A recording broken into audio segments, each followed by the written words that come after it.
Au nom d'Allah, le tout miséricordieux, le très miséricordieux. Ô hommes, craignez votre Seigneur qui vous a créé d'un seul être, et a créé de celui-ci son épouse, et qui de ces deux-là a fait répandre sur la terre beaucoup d'hommes et de femmes. Craignez Allah, au nom duquel vous vous implorez les uns les autres, et craignez de rompre les liens du sang. Certes, Allah vous observe parfaitement. Et donnez aux orphelins leurs biens. N'y substituez pas le mauvais au bon, ne mangez pas leurs biens avec les vôtres, c'est vraiment un grand péché. Et si vous craignez de n'être pas juste envers les orphelins, il est permis d'épouser 2, 3 ou 4 parmi les femmes qui vous plaisent, mais si vous craignez de n'être pas juste avec celles-ci, alors une seule, ou des esclaves que vous possédez. Cela afin de ne pas faire d'injustice, ou afin de ne pas aggraver votre charge de famille. Et donnez aux épouses leur part, de bonne grâce. Si de bon gré elles vous en abandonnent quelque chose, disposez-en alors à votre aise et de bon cœur. Et ne confiez pas aux incapables vos biens, dont Allah a fait votre subsistance. Mais prélevez-en pour eux nourriture et vêtements, et parlez-leur convenablement. Et éprouvez la capacité des orphelins, jusqu'à ce qu'ils atteignent l'aptitude au mariage. Et si vous ressentez en eux une bonne conduite, remettez-leur leurs biens. Ne les utilisez pas dans votre intérêt avec gaspillage et dissipation avant qu'ils ne grandissent. Quiconque est aisé, qu'il s'abstienne d'en prendre lui-même. S'il est pauvre, alors qu'il en utilise raisonnablement. Et lorsque vous leur remettez leurs biens, prenez des témoins à leur encontre. Mais Allah suffit pour observer et compter. Aux hommes revient une part de ce qu'ont laissé les pères et mères, ainsi que les proches. Et aux femmes, une part de ce qu'ont laissé les pères et mères, ainsi que les proches, que ce soit peu ou beaucoup, une part fixée. Et lorsque les proches parents, les orphelins, les nécessiteux assistent au partage, offrez-leur quelque chose de l'héritage, et parlez-leur convenablement. Que la crainte saisisse ceux qui laisseraient après eux une descendance faible, et qui seraient inquiets à leur sujet, qu'ils redoutent donc Allah et qu'ils prononcent des paroles justes. Ceux qui mangent et disposent injustement des biens des orphelins ne font que manger du feu dans leur ventre. Ils brûleront bientôt dans les flammes de l'enfer. Voici ce qu'Allah vous enjoint au sujet de vos enfants. Aux fils, une part équivalente à celle de 2 filles. S'il n'y a que des filles, même plus de 2, à elles alors 2/3 de ce que le défunt laisse. Et s'il n'y en a qu'une, à elle alors la moitié. Quant au père et mère du défunt, à chacun d'eux le 6e de ce qu'il laisse, s'il a un enfant. S'il n'a pas d'enfant, et que ses pères et mères héritent de lui, à sa mère alors le 1/3. Mais s'il a des frères, à la mère alors le 6e, après exécution du testament qu'il aurait fait, ou paiement d'une dette. De vos ascendants ou descendants, vous ne savez pas qui est plus près de vous en utilité. Ceci est un ordre obligatoire de la part d'Allah, car Allah est certes omniscient et sage. Et à vous la moitié de ce que laissent vos épouses, si elles n'ont pas d'enfant.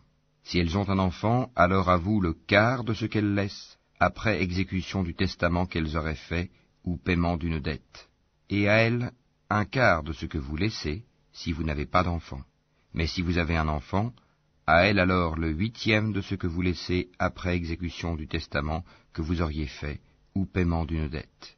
Et si un homme ou une femme meurt sans héritier direct, cependant qu'il laisse un frère ou une sœur, à chacun de ceux-ci alors un 6e. S'ils sont plus de 2, tous alors participeront au 1/3, après exécution du testament, ou paiement d'une dette sans préjudice à quiconque. Telle est l'injonction d'Allah, et Allah est omniscient et indulgent. Tels sont les ordres d'Allah, et quiconque obéit à Allah et à son messager, il le fera entrer dans les jardins sous lesquels coulent les ruisseaux, pour y demeurer éternellement. Et voilà la grande réussite. Et quiconque désobéit à Allah et à son messager, et transgresse ses ordres, il le fera entrer au feu, pour y demeurer éternellement, et celui-là aura un châtiment avilissant. Celles de vos femmes qui forniquent, faites témoigner à leur encontre 4 d'entre vous. S'ils témoignent, alors confinez ces femmes dans vos maisons, jusqu'à ce que la mort les rappelle, ou qu'Allah décrète un autre ordre à leur égard. Les deux d'entre vous qui l'ont commise, la fornication, sévissez contre eux. S'ils se repentent ensuite et se réforment, alors laissez-les en paix. Allah demeure accueillant au repentir et miséricordieux.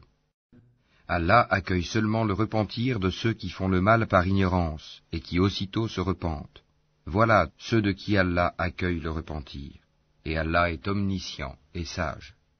Mais l'absolution n'est point destinée à ceux qui font de mauvaises actions jusqu'au moment où la mort se présente à l'un d'eux et qui s'écrie « Certes, je me repens maintenant », non plus pour ceux qui meurent mécréants. Et c'est pour eux que nous avons préparé un châtiment douloureux. Ô les croyants, il ne vous est pas licite d'hériter des femmes contre leur gré. Ne les empêchez pas de se remarier dans le but de leur ravir une partie de ce que vous aviez donné, à moins qu'elles ne viennent à commettre un péché prouvé. Et comportez-vous convenablement envers elles. Si vous avez de l'aversion envers elles durant la vie commune, il se peut que vous ayez de l'aversion pour une chose où Allah a déposé un grand bien. Si vous voulez substituer une épouse à une autre, et que vous ayez donné à l'une un quintard, n'en reprenez rien. Quoi? Le reprendriez-vous par injustice et péché manifeste? Comment oseriez-vous le reprendre après que l'union la plus intime vous ait associés l'un à l'autre, et qu'elles aient obtenu de vous un engagement solennel? Et n'épousez pas les femmes que vos pères ont épousées, exception faite pour le passé. C'est une turpitude, une abomination, et quelle mauvaise conduite. Vous sont interdites vos mères, filles, sœurs, tantes paternelles et tantes maternelles, filles d'un frère et filles d'une sœur, mères qui vous ont allaitées, sœurs de lait, mères de vos femmes, belles-filles sous votre tutelle, et issues des femmes avec qui vous avez consommé le mariage. Si le mariage n'a pas été consommé, ceci n'est pas un péché de votre part, les femmes de vos fils nés de vos reins, de même que deux sœurs réunies, exception faite pour le passé, car vraiment, Allah est pardonneur et miséricordieux. Et parmi les femmes, les dames qui ont un mari, sauf si elles sont vos esclaves en toute propriété, prescription d'Allah sur vous. À part cela, il vous est permis de les rechercher, en vous servant de vos biens et en concluant mariage, non en débauché. Puis, de même que vous jouissez d'elles, donnez-leur leur part, comme une chose due. Il n'y a aucun péché contre vous, à ce que vous concluez un accord quelconque entre vous, après la fixation du mar, car Allah est certes omniscient et sage. Et quiconque parmi vous n'a pas les moyens pour épouser des femmes libres, non esclaves, croyantes, eh bien, il peut épouser une femme parmi celles de vos esclaves croyantes. Allah connaît mieux votre foi, car vous êtes les uns des autres de la même religion.